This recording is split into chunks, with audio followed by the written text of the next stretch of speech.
My generation here in the United States, we all grew up watching a cartoon character called Popeye. And when we were growing up, we all watched on Saturday morning this cartoon about Popeye the Sailor Man. And he had a girlfriend, and his girlfriend's name was Olive Oil. Olive Oil. I am interested how the translators are going to handle that. Now, olive oil was a real traffic stopper. Men whistled and dogs barked when she walked by.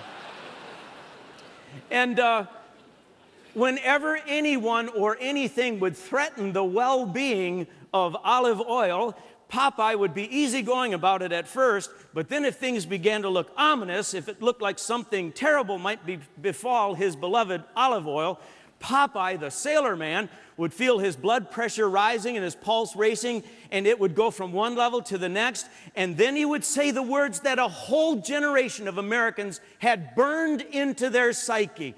That's all I can stand, say the rest with me. I can't stand no more.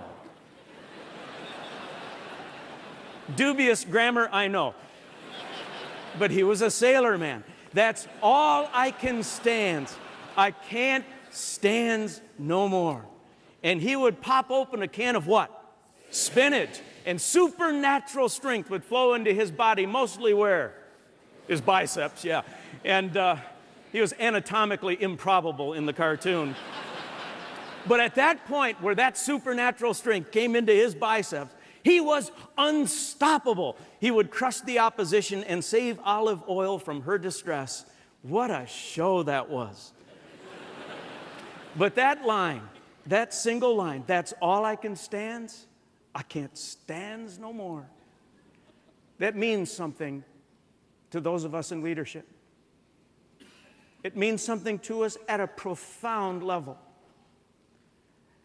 It was probably something that we saw that we couldn't stand no more, that first prompted us to get off our backsides and move toward the achieving of something worthwhile with our lives. When Moses couldn't stand seeing fellow Hebrews being oppressed and beaten, when he couldn't stand it, he was open and ready, and when God tapped him at the burning bush and said, I will use you, he said, then use me. What can't you stand? What is it that you can't stand? What that is often creates the tension, the angst, the frustration, the internal firestorm in you, the capacity for activism that God speaks to you about someday that launches you into leadership. I'm calling it these days your holy discontent. What is your holy discontent?